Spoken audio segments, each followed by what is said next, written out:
I wake up at 9 on Thanksgiving morning to something wrong. Silence. The Kessler family house, our 5-bedroom monument to middle-class aspiration, is never silent on Thanksgiving. Mom should be downstairs already, the kitchen filled with the rich aroma of roasting turkey. Dad should be planted in front of the TV, volume cranked too high on the Macy's parade. Corbin and Sloane should be bickering over who gets the good bathroom first, but there's nothing, just the faint hum of the heating system clicking on. I sit up, run a hand through my tangled hair, and listen harder. No cabinets opening and closing, no water running, no footsteps on the stairs. Hello? My voice sounds strange in the stillness. When no one answers, a flicker of unease ripples through me. I grab my phone from the nightstand. No messages, no missed calls, nothing to explain the wrongness of this morning. I swing my legs over the side of the bed, suddenly wide awake. The hardwood floor feels cold against my bare feet as I pad to the hallway. Mom? Dad? I call out, louder this time. The doors to my siblings' rooms stand open, beds empty and hastily made. Not slept in at all, by the look of them.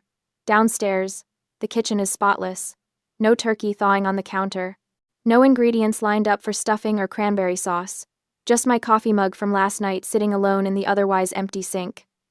I walk to the front window and pull back the curtain. The driveway is empty. All the cars are gone, my parents' sedan, Corbin's beat-up Jeep, even the 7-seater SUV I filled with gas yesterday for our planned drive to Uncle Dean's house. A ridiculous thought flashes through my mind. Maybe they ran out for cranberries or another last-minute ingredient, but the house doesn't feel like they just stepped out. It feels cold, abandoned. I grab my phone again, pull up my mother's contact. It's gone. My father's number gone too. I scroll frantically through my contacts. Corbin, Sloane, even Rhett, all deleted. What the hell? I mutter, my heartbeat quickening. Then I remember. Last night. Rhett borrowing my phone. Hey sis, can I check the score real quick? My phone's dead. 19 years old and still can't remember to charge his phone. I'd handed it over without a second thought. Clever, but not clever enough. Rhett isn't the sharpest tool in the shed. He deleted the entries but didn't block the numbers. I still have our call history, and I know most of their numbers by heart anyway, but Uncle Dean's I know for sure. I tap it in, and hit call, pacing the kitchen as it rings. Hello? His voice sounds relaxed, cheerful. Uncle Dean, it's Krista. Where is everyone? A pause. Krista? Oh, you're still home? Something in his voice makes my stomach drop. And then I hear it in the background, the rhythmic sound of waves crashing against a shore. Somewhere distant, the faint, unmistakable plucking of a ukulele. Where are you? I ask, though I already know the answer isn't his New England colonial, with the massive dining room table we were supposed to gather around today. Ah. His voice drops. Well, your parents wanted a big surprise for their 30th anniversary. They all flew to Maui last night. I grip the counter, my knuckles turning white. All of them? They figured you were busy with work, he continues, sounding uncomfortable now. And, well, they didn't want you to worry about the expense. The expense. The expense for the vacation they're taking with money I've been pouring into this house for years. Before I can respond, I hear a voice in the background. Sloane. God, are you talking to her? I thought the plan was to just let her stay home. Uncle Dean makes a shushing sound, but it's too late. I've heard enough. Krista, he starts. I end the call. The kitchen feels colder now as I stand motionless, my phone clutched in my hand. This wasn't some last-minute prank. This was planned, orchestrated. They deleted my contacts. They snuck out in the night. They left me behind deliberately. My gaze drifts to the calendar on the fridge, where I'd circled today's date and written Thanksgiving at Uncle Dean's in my neat handwriting. Next to it, the list of chores I'd completed to get ready. Clean guest bathroom, gas up SUV, pick up wine. This wasn't a prank. This was deliberate, malicious financial exclusion. They wanted a luxury vacation using the money I paid for the mortgage, and they didn't want me there. I wait for tears, for the crushing weight of betrayal to bring me to my knees. But it doesn't come. Instead, something strange happens. A crystalline clarity washes over me. Every moment of the last 6 years, every check I've written, every bill I've paid, every sacrifice I've made while my siblings took snaps into sudden, Perfect focus. I don't cry. I don't scream. I don't throw things. I just stand in the silent kitchen of a house that isn't really mine, feeling something final click into place inside me. I am done. The phone clicks dead in my hand. Uncle Dean's voice and Sloane's careless complaint fade into silence, but their echoes remain, ricocheting through my mind like stray bullets. I sink into a chair at the empty kitchen table, my coffee mug from last night still sitting in the sink, the only evidence anyone lives here at all. The house feels cavernous now, each empty room mocking me with its silence. 6 years. The number materializes in my mind with perfect clarity. 6 years of being the invisible pillar. 6 years of watching my paycheck disappear into this 5-bedroom monument to middle-class pretension, all while being told I was the responsible one. I was 20 when I moved back home after community college. Mark Dad had just been demoted. The mortgage payments were temporarily difficult, Mom had explained, eyes wide with practiced worry. Just until they got back on their feet. 6 years later, and Dad's job still barely covers the car insurance and his hobbies, his fishing trips, his golf clubs, his collection of vintage model cars that sit untouched in glass cases in the basement. The total mortgage, $2,800 a month. My contribution, $2,000. Their contribution, $800. The math burns in my mind, bright and undeniable. I pull out my phone, open the calculator app, and punch in the numbers with methodical precision. $2,000 x 72 months equals $144,000, $144,000. Gone, not invested, not saved, not even appreciated. Meanwhile, Corbin, 28, and supposedly the entrepreneur of the family, has lived here rent-free since his $50,000 startup crashed and burned 2 years ago. $50,000 that Mom and Dad had somehow found for him, even as I was writing checks for new gutters and property taxes. And Sloane? 22 and attending Riverdale Private College, her $38,000 annual tuition and sorority dues paid without question. Your sister needs to focus on her studies. Mom had explained when I'd asked why Sloane couldn't work part-time like I had. The responsible one. Family code for the ATM. The numbness from the phone call begins to fade, replaced by something colder, quieter. Not anger, anger would be too hot, too messy. This is something else, something final. I'm done. The word settles in my chest like a stone. Done. They left me. But they left me in the house I paid for, connected to the utilities I managed. They assumed I would just wait. And keep paying. For what? The privilege of being excluded? The honor of funding Maui vacations I wasn't invited to? I don't throw things. I don't scream. Those reactions would give them too much power, confirm their whispered assessments that I'm too emotional or can't take a joke. Instead, I walk to my home office, the smallest bedroom, the one with the water stain on the ceiling that no one else wanted. I pull open the bottom drawer of my filing cabinet and extract a 3-inch binder, its weight substantial in my hands. 6 years of receipts. 6 years of bank statements. 6 years of warranties for appliances and electronics I purchased when the old ones broke down. 6 years of evidence. I carry the binder to the kitchen table and open my laptop. But I don't book a flight to Maui. I don't compose an angry email. I don't even check social media to see if they've posted sunny photos from the beach yet. I Google local moving companies, immediate availability. Several options appear, but most are closed for the holiday weekend. One company, however, advertises a premium holiday emergency move service. Their rates are double the normal price. I dial the number. Reliable movers. This is Troy. Hi, Troy. I need to move out of my current residence. Tomorrow morning. Is that possible? Troy sounds surprised but professional. Yes, ma'am, but I should warn you our holiday rates are... That's fine, I cut in. I'll need a truck large enough for several major appliances and furniture pieces. We can handle that. 8 a.m. Work for you? Perfect. I hang up and look around the kitchen. The high-end, front-loading washer and dryer I bought last year after Sloane complained the old ones were gross. The 4-door smart fridge I purchased when the original one died during a heat wave. The $900 espresso machine Corbin and Sloane use every morning without ever buying a single bag of coffee. All in my name. All paid for with my money. They wanted to talk about expenses. Let's talk about expenses. I open my laptop again and search for studio apartments within a 30-minute drive of my office. Something becomes available next week, but I find a complex offering immediate move-in for an additional fee. I make the call, put down the deposit, and schedule the lease signing for tomorrow afternoon. Next, I create a detailed inventory of everything I've purchased for this house.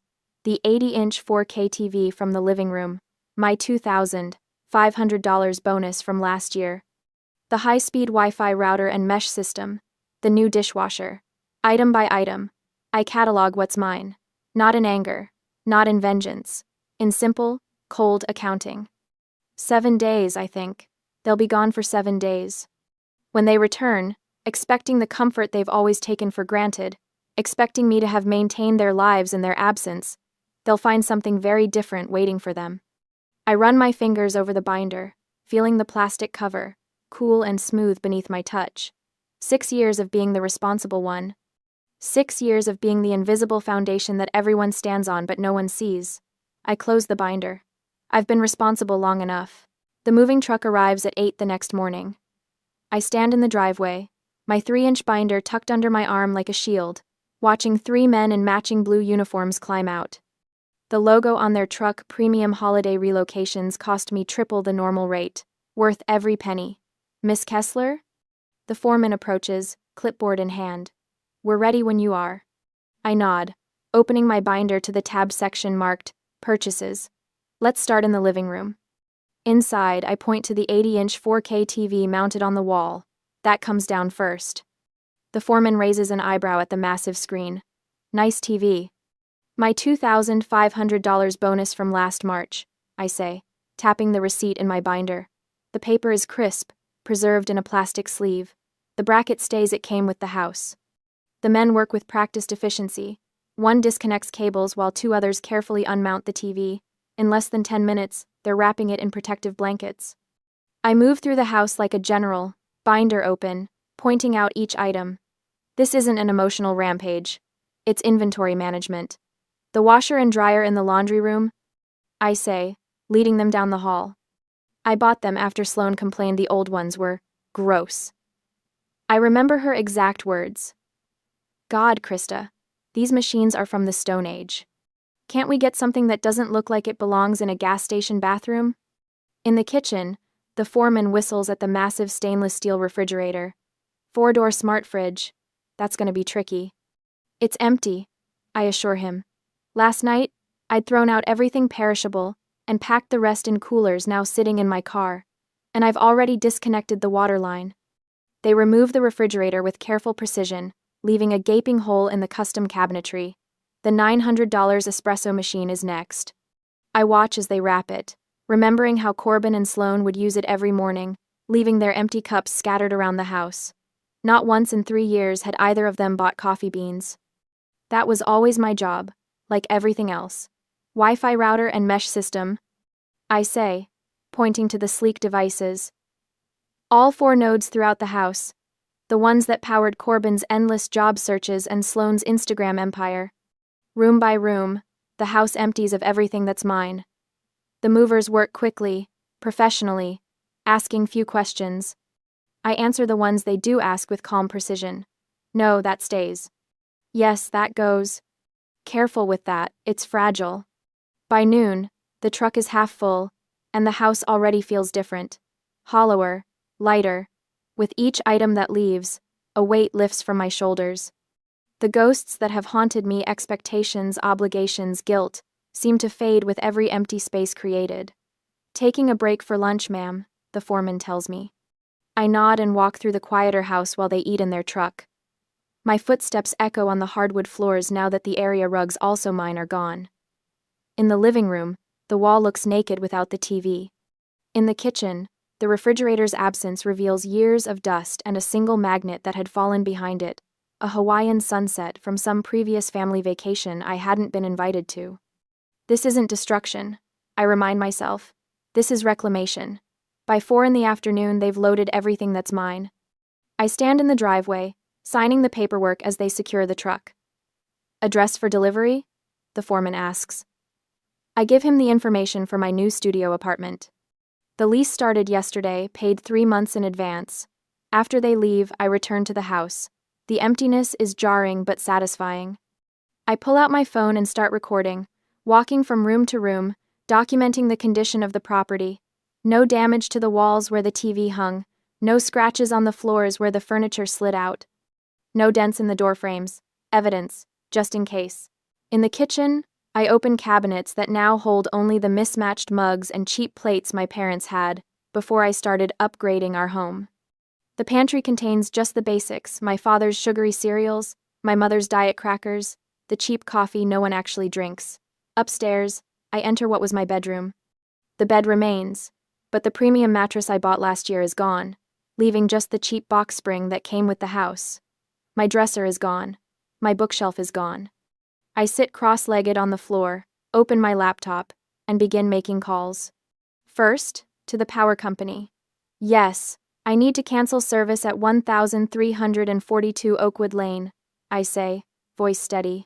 The account is under Krista Kessler. May I ask why you're canceling, Miss Kessler? The representative asks. I'm moving. Simple. Truthful. I see. There will be a final reading tomorrow, and service will be disconnected by 5 p.m. Is there a forwarding address for the final bill? I provide my new address, then make the same call to the water company, and another to cancel the internet service that powered our whole smart home system. Each call takes less than 10 minutes. Each representative is professionally indifferent to my decision. By 6 p.m., I've made all the calls. Every utility will be shut off within 48 hours before my family returns from their Hawaiian paradise. Night falls. The house is dark except for the single lamp I've left plugged in my room. I shower in the now empty bathroom, dry myself with the one towel I've kept out of my luggage, and sleep on a blanket on the floor of my old bedroom. In the morning, I load my remaining bags into my car. I've left nothing behind that's truly mine. In the kitchen, I place my house keys on the counter. Beside them, I stack the new, unpaid utility bills I collected from the mailbox yesterday. All addressed to Mark and Brenda Kessler. All services they've enjoyed without thought because I handled them. I take one last look around the empty house. 6 years of my life. $2,000 a month. $144,000.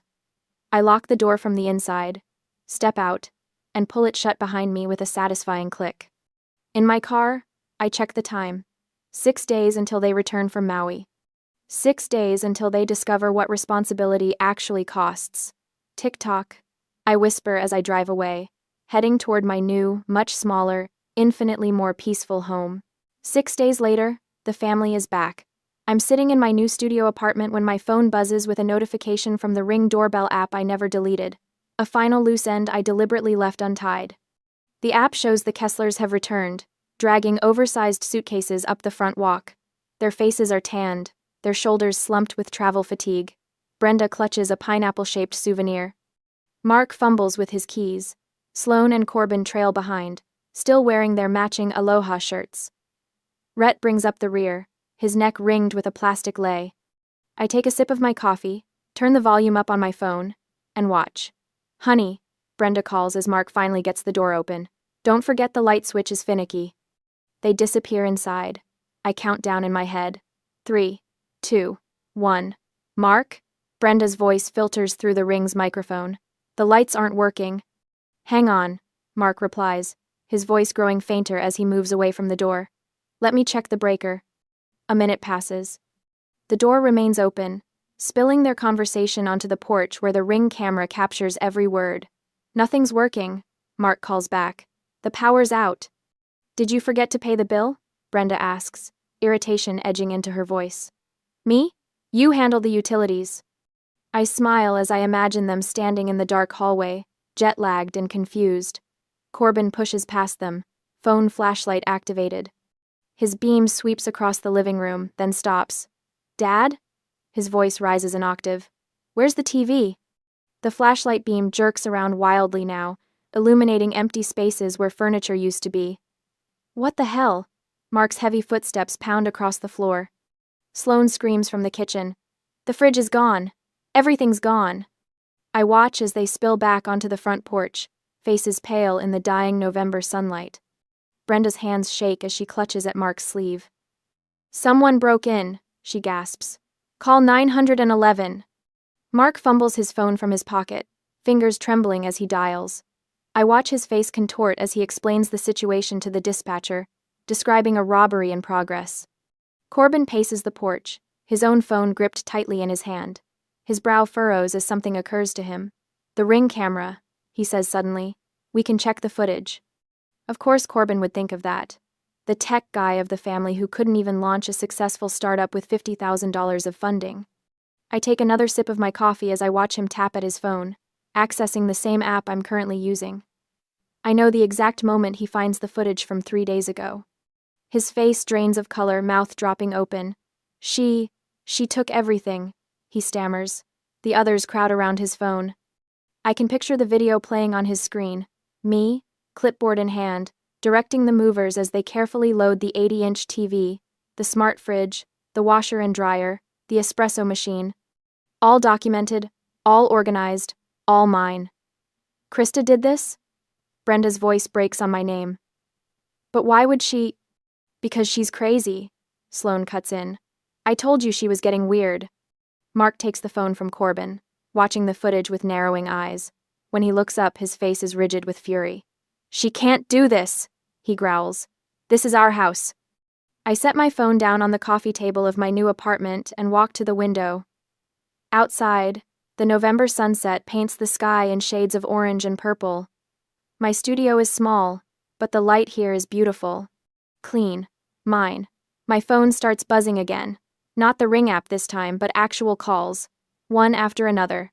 The same numbers over and over, no contact names attached. I pick it up and look at the screen. 52 missed calls in the span of 10 minutes. Then the texts start flowing in from my mother's number. "Krista, call me. Where are you?" The house was robbed. I set the phone face down on the table and make myself a fresh cup of coffee. The buzzing continues, persistent as a trapped wasp, as I move around my small kitchen. I take my time, measuring the grounds with precision, waiting for the water to reach the perfect temperature. When I return to the window with my steaming cup, a police car is pulling up in front of my building. Behind it, my father's sedan screeches to a halt, double parking in his haste. They pile out Mark, Brenda, Corbin, Sloane, and Rhett, a gesticulating mass of righteous indignation, as they follow the 2 officers into my building. My intercom buzzes 3 minutes later. "Miss Kessler?" The front desk attendant's voice is professionally neutral. "There are police officers here asking to speak with you. They say your family is with them." I take a long, slow breath, savoring the moment. 6 years of paying for a house that was never mine. 6 years of being the invisible pillar, the responsible one, the family ATM. 6 years of swallowing my resentment, as they took and took and took. The moment has arrived. The trap I set has sprung perfectly. "Ma'am, the police are here," the attendant prompts when I don't immediately respond. "With your family." "Get." I set my coffee cup down and cross to my desk. My hand comes to rest on the 3-inch binder filled with receipts, warranties, and bank statements. 6 years of meticulous documentation. 6 years of evidence. "Tell the policemen only they can come in," I reply. I pick up the binder, feeling its reassuring weight in my hands. I don't rush. This moment belongs to me. The knock comes at exactly 4:17 p.m. 2 sharp raps, official and unyielding. I've been expecting this since the building manager called. "Ma'am, your family downstairs is claiming you've stolen their television and appliances." The officer's voice is neutral, professional. He's young, maybe 30, with close-cropped hair and a name tag reading, Officer Brennan. His partner, older with salt and pepper hair, stands slightly behind, watching my face for a reaction. I don't give him one. "Please come in," I say, stepping back from my apartment door. "I have coffee." The studio is small but immaculate. My 80-inch TV dominates one wall, the espresso machine gleams on the counter. Everything, I took everything that was mine, fits perfectly in this space. I've been waiting for this moment for 9 days. "Black or cream?" I ask, pouring from the carafe. "Black, thank you," Officer Brennan says, his eyes scanning the apartment. I hand him the mug, then reach for my 3-inch binder sitting ready on the counter. The weight of it is reassuring in my hands. 6 years of meticulous documentation. 6 years of receipts, bank statements, and warranties, all organized by date, item, and payment method. This should clarify things, I say, handing him the binder. The lead officer takes it, balancing his coffee in one hand. He flips it open, his expression unchanging as he turns the plastic-protected pages. He pauses at the invoice for the TV. This is the television they're referring to? The 80-inch 4K? Yes, I reply, purchased with my year-end bonus, $2,500 plus tax. He nods, flipping more pages. His finger traces down a highlighted bank statement, then stops at a warranty card with my name printed clearly on it. He finds the bill of sale for the fridge, pauses at the washer and dryer documentation, raises an eyebrow at the espresso machine receipt. The older officer leans in, murmuring something I can't hear. Officer Brennan nods, then closes the binder.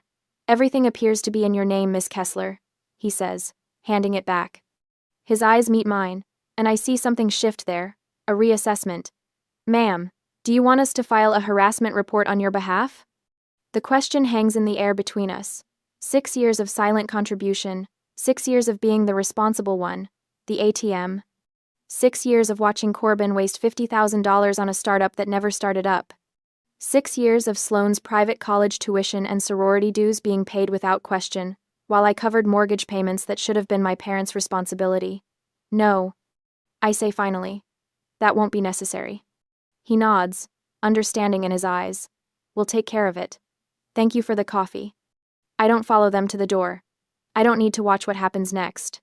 Through my open window, I hear the commotion 3 floors down. My father's voice, rising in indignation. My mother's tearful protests.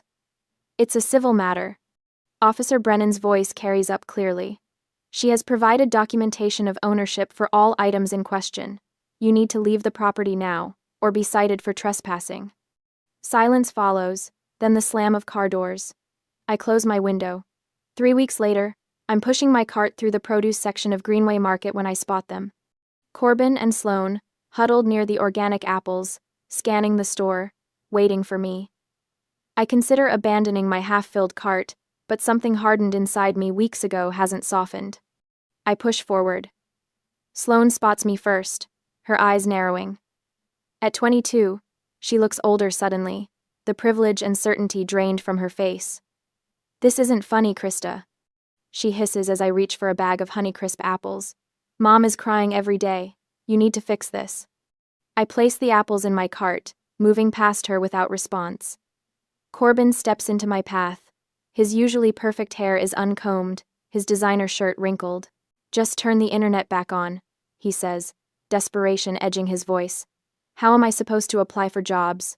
You've gone too far. I look at my 28-year-old brother, really look at him. The failed entrepreneur, the eternal student, the perpetual child. You're 28, Corbin, I say, the words falling like stones between us. Get your own Wi-Fi. I push my cart past them, their protests fading behind me. The weight of the binder isn't in my hands anymore, but I feel lighter all the same. 2 months later, a manila envelope arrives at my door. Inside, a summons to small claims court. They're suing me for $5,000 in emotional damages and stolen property. My mother's signature on the complaint form is shaky but determined. They tried everything else. This is their last stand. The courtroom is smaller than I expected, with worn wooden benches and fluorescent lights that buzz overhead. My parents sit across the aisle, not looking at me. Corbin and Sloane aren't here. Perhaps they couldn't be bothered to wake up in time for the 9 a.m. hearing. Kessler versus Kessler, the clerk calls. We approach the bench. My father speaks first, a carefully rehearsed speech about family obligations and property rights. He mentions the house, their house, and how I abandoned them without warning. He talks about the difficulties they've faced without proper appliances, about the emotional toll, about my theft of family items. When he finishes, the judge turns to me. And your response, Miss Kessler? I don't speak. Instead, I place my 3-inch binder on his desk. The sound it makes is final, definitive. He opens it, frowning slightly at first, then with increasing interest as he turns the pages. 5 minutes pass in silence as he reviews bank statements, receipts, and utility bills in my name. Mr. Kessler, he says finally, closing the binder. These items appear to be legally purchased and owned by your daughter. Furthermore, I see evidence here that she contributed $2,000 monthly toward your mortgage for 6 years while living in your home. Is that correct? My father shifts uncomfortably. Well, yes, but... And you're claiming she stole property that she herself purchased? It was for the family, my mother interjects. She can't just take it. The judge's expression hardens. Mrs. Kessler, I suggest you not speak out of turn. He turns back to my father. This case is dismissed. And Mr. Kessler, I would caution you about bringing frivolous claims to this court. There are penalties for perjury. The gavel comes down with a crack that echoes through the small courtroom. My parents don't look at me as they leave. I gather my binder and walk out alone, into the cold air. I don't look back. I don't need to. 4 months later, I'm sitting on the small balcony of my studio apartment.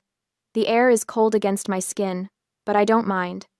I wrap my fingers around a steaming mug of coffee, the expensive kind Corbin used to drain from my machine without ever buying a replacement bag. My apartment isn't much. 400 square feet that would fit inside the Kessler family living room with space to spare. But every inch of it is mine. Every utility bill has only my name on it. The silence here isn't the hollow absence of people who should be present. It's peace earned and protected. Uncle Dean called last week. He waited until he knew I'd be home from work, his voice careful when I answered. The house is gone, he said without preamble. Foreclosed after 3 months. They couldn't make the payments. I took a sip of tea, letting the information settle. Where are they living now? 2-bedroom rental across town. Mark and Brenda took the master. Rhett's on the couch. Sloan and Corbin are sharing the 2nd bedroom. He paused. Sloan had to leave Westlake. She's at community college now. Westlake University. $45,000 a year in tuition alone. Sorority dues on top of that. All while I quietly transferred $2,000 to my parents' account every month for 6 years. Krista, they're really struggling, Uncle Dean said, his voice dropping into that guilt-inducing register family's perfect over generations. Did they ask you to call me? Not exactly, but... Then they're not struggling enough, I replied, surprised by my own steadiness. They'll figure it out. They're adults. The consequences arrived like dominoes falling. The 2-bedroom apartment, Sloan's transfer, my father having to find an actual full-time job for the first time in 15 years. My mother selling her jewelry on Facebook Marketplace. Reality, crashing down on people who thought they could fly forever on someone else's wings. I take another sip of coffee, watching the sun climb higher. My phone buzzes with a notification. LinkedIn. I tap the screen. Corbin Kessler has sent you a message. I open it with mild curiosity. Hey sis, hope you're doing well. Listen, I've got an interview at Meridian Tech next week. Any chance you could be a reference? You know how reliable I am when I put my mind to something. I stare at the message, my finger hovering over the screen.